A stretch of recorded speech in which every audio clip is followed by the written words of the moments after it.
welcome to PTC's Digging into the Future podcast. I'm João Lima, editor of the Tech Capital, and joining me now to discuss changing digital infrastructure deployment dynamics, it's Chris Pennisi, CEO of Modularity. Chris, it's a pleasure speaking to you. You as well. It's been 2 years since we first met, and I mean, you've been doing so much, from studying to launching business, getting involved with businesses, but now you've launched a new one. So now you're the Chief Executive Officer of Modularity. Before we go into what the company is doing, let's talk about what led you to create the company. So what have been the changing dynamics around digital infrastructure that led to creating something like this? Sure. Over the past 15 years, I've been working on subsea fiber optic cables, and there's been a big shift in how those cables are routed. So I started with PACnet 15 years ago, and a lot of the cabling was run through Hong Kong, Singapore, Japan, and then over the North Pacific. I then moved on to Global Cloud Exchange, and we worked out of India and did a lot of cabling work in the Middle East. And I think one of the bigger changes that you're seeing is more and more of the large hyperscalers are getting directly involved from an investment perspective of the systems themselves.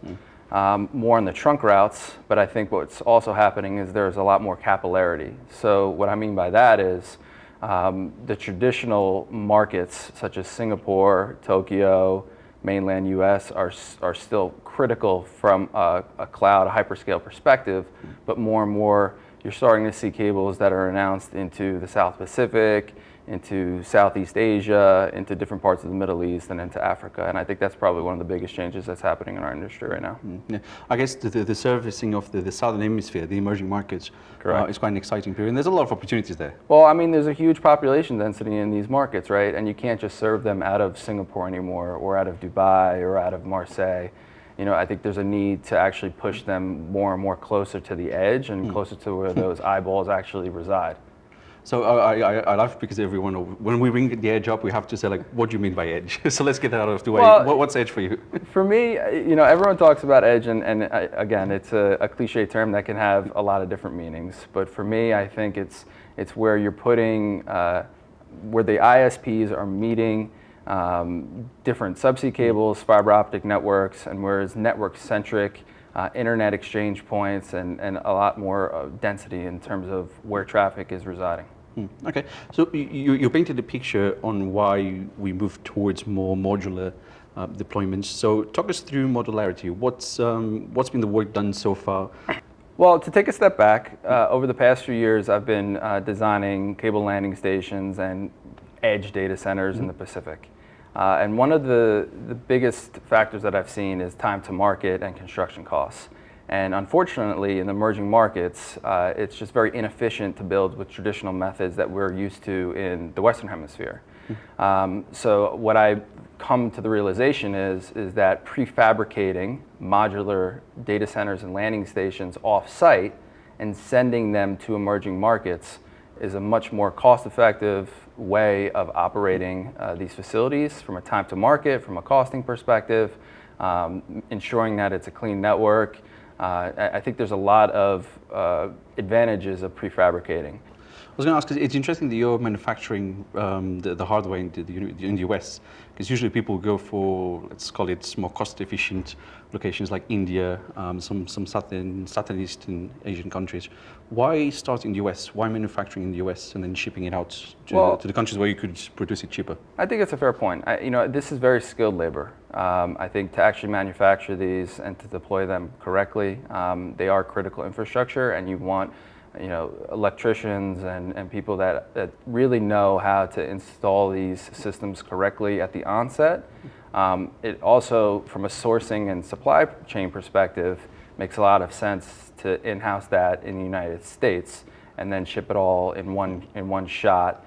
Because quite honestly, if you can manufacture these to containerized specs, and I'm not talking about building containers, but to the footprint of ISO certification containers, so 8x40 type of systems, the logistics system around the world and shipping systems around the world make it very efficient to actually get these through ports.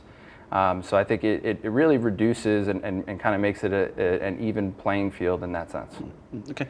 And then when you look into deploying these things in emerging markets, I mean, 2024 is quickly becoming the year of geopolitical regulations. half the world is going to the polls to elect new leaders, and especially in big economies like the US, the European Union. How hard or how easy it is to do what you're doing, you're going to start doing now, and how do you navigate all this, in part, uncertainty, and how do you navigate the different jurisdictions? Well, I think that's you hit on one of the main key drivers of what we're trying to do. So everything we're doing is made and manufactured in the United States using clean approved network equipment. And to that degree, there is a fracturing of the internet and a fracturing of infrastructure, and that's just the world that we live in a multipolar world. So the fact that we can be trusted from building it to shipping it to deploying it makes it a lot more palatable to our end customers. A lot of the tech companies in the West that want to deploy these services in the emerging markets, they know that they have a trusted vendor from a key term perspective. In terms of deployments, where are you looking to start? What's the dream? How far do you want to go? So we're starting in 2 markets right now, Indo-Pacific. So Southeast Asia is going to be a major driver for us, as well as the Middle East. Long term, there's additional markets in Asia and Central Asia that I think that can use our services, and Sub-Saharan Africa. It's really markets where there's large population centers, but there's not much in terms of data center infrastructure, construction companies with the capabilities to build these type of facilities, and there's new cables coming on. Outside of building the landing stations and data centers themselves, Modularity is also involved with the outside plant. So working on permitting of landing stations, building the bore pipes, building beach manholes, front hauls, and owning and operating those, and make sure they're done in an open access model.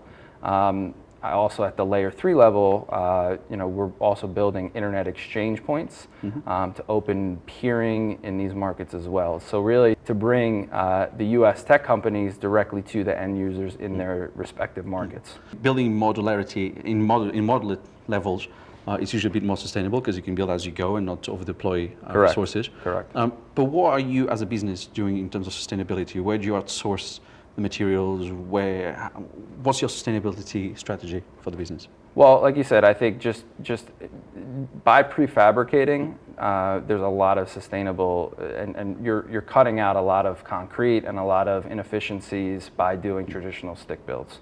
That's number one. But by using composite materials, by using more efficient mechanical, electrical equipment, I think that there's a lot of ways to innovate there. And then as we advance the company, it's really how those facilities are fed. So as much as possible in those local markets to tap into renewable power generation is a win for everyone. Pennisi, CEO of Modularity, thank you so much for talking to me. As for your home, thank you for watching or listening to PTC's Digging into the Future. Until next time, thank you.